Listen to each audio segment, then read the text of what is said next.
palavra de hoje. Momento de reflexão na fé em Cristo. Em Amós 9:2, ainda que desçam ao mais profundo abismo, a minha mão os tirará de lá. Se subirem ao céu, de lá os farei descer. Você lembra que o salmista também assim declarou que nós, por mais que possamos ir ao mais profundo do abismo ou ao mais altos céus, o Senhor também estará lá. Quando lemos o verso 1 deste capítulo, vamos perceber que o Senhor usou a palavra escapará. Ele disse: ninguém vai escapar, o meu povo não vai escapar, eles não escaparão. O que podemos concluir que ele estava à procura e o povo estava em fuga. Lembra-se de Adão que se escondeu após o ato do pecado? A história é a mesma. Se repete anos após ano e só vai parar quando nos convertermos de todo o nosso coração. Esta é a realidade da fuga, não é? Achamos que podemos fugir da presença dele, fugir dos olhos dele, mas na verdade nós estamos fugindo de nós mesmos, né? Até mesmo de pessoas, de situações, de confronto, não é? Nos enganando. Olha, a palavra ela diz isso, né? Que nós não podemos, não é, fugir dele, porque ele está em todo lugar, ele é onisciente. Então precisamos entender isso. E a história é exatamente igual desde sempre. O homem que foge do seu Deus. Ainda hoje muitos fogem de Deus, fogem de Jesus, como se pudesse assim fazer. Então deixam de ir aos cultos, por exemplo, deixam de se relacionar com os irmãos que são mais constantes na fé, se enveredam por outros compromissos, mas o certo é que ainda que desçam ao mais profundo abismo, a mão do Senhor pode alcançar. Fugir de Deus não é uma boa ideia, porque enquanto estamos pensando que estamos fugindo dele, estamos nos enganando, adiando decisões, provocando ainda mais sofrimento, tanto em nós como naqueles também que estão por perto.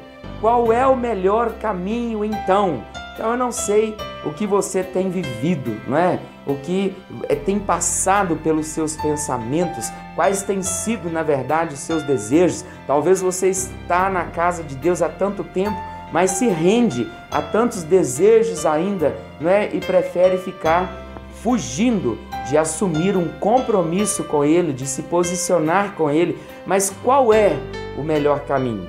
O arrependimento. Este é o melhor caminho, este é o único caminho, o arrependimento. Como você vê Deus falar sobre isso em toda a palavra? Quando os irmãos ali em Atos iam encontrando as pessoas e as pessoas iam encontrando a Deus, eles se arrependiam. Mas não pode apenas ficar nesse primeiro arrependimento, aquele que a gente acessa ao Pai através de Jesus, mas é a todo instante quando a gente se depara com algo e a gente sabe que nós não estamos naquele propósito, então nós precisamos o quê? De nos arrepender, de custar o que custar, mas não pode nos custar o céu. Não adie coisas que você não tem domínio, não é? Sobre as consequências dela no dia de amanhã. Por que não daqui a pouco? Se isso não é, significa que nós iremos mudar, então este é o caminho. Qual o caminho? O arrependimento, porque o arrependimento é mudança. Sim, isso significa que iremos mudar, amém? Porque senão será qualquer outra coisa, mas não será arrependimento.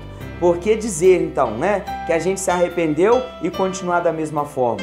Isso não é de maneira alguma atitude ou frutos, como diz João Batista, de arrependimento. Então, não vamos pedir perdão a Deus uma vez que a gente ainda não se arrependeu.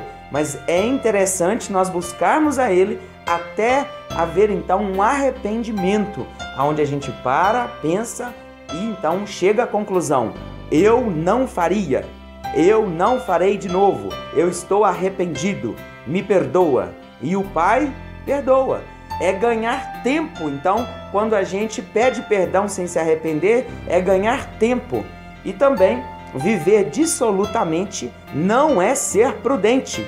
Então o único caminho é mesmo Jesus. Talvez você já pegou esse caminho, mas sabe o que ele te oferece? Não é apartamento, não é carro, não é bem.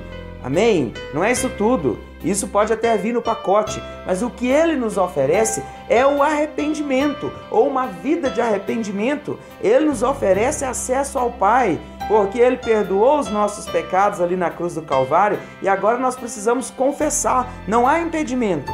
Eu preciso agir dentro dessa verdade. Se fugirmos, é porque não confiamos no amor dele, porque na verdade, ao encararmos a realidade e nos arrepender, o que ele vai fazer é cuidar de nós. Ele não vai, ali nos jogar pedra. Não, o que ele vai fazer? Ele vai cuidar de nós. Ele vai nos abraçar. Lembra do filho pródigo? Às vezes estamos como ele, só não queremos assumir. Então ele quer o quê?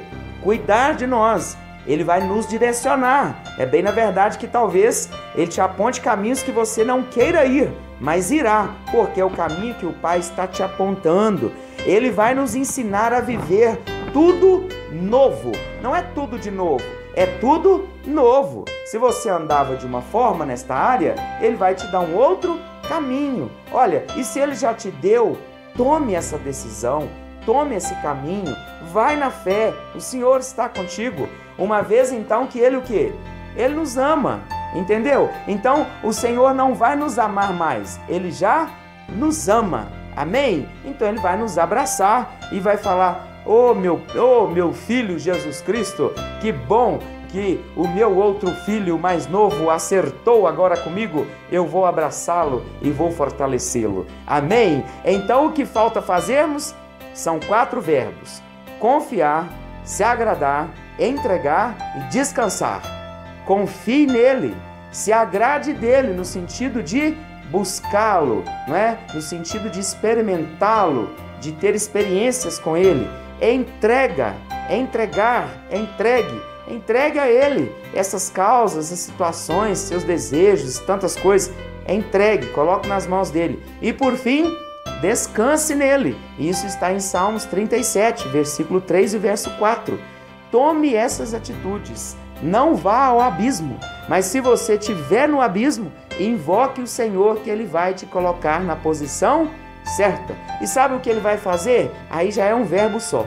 E fará sobressair a tua justiça como a luz e o teu direito. Quem é que vai fazer? É ele. Como ao sol, ao meio-dia. Salmos 37, verso 6. Não faça o verso 6. O verso 6, quem faz é ele. Talvez você está fazendo aquilo que não é o seu papel. Então não faça o verso 6. Faça qual?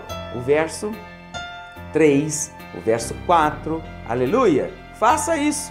Mas o verso 6 você vai deixar, o Senhor fazer, tá bom? Não fuja, busque a Deus. Vai ser uma experiência tremenda. Amém? Vai ser, eu creio. Se o Senhor não edificar a casa, em vão trabalham os que edificam. Se o Senhor não guardar a cidade, em vão vigia a sentinela. Salmo 127, 1. Então é bom você confiar, se agradar dele, entregar-se a ele e descansar nele. Aleluia! Glória a Jesus! Amém! Nada de abismo. Glória a Deus. Deus te abençoe. Palavra de hoje. Momento de reflexão na fé em Cristo.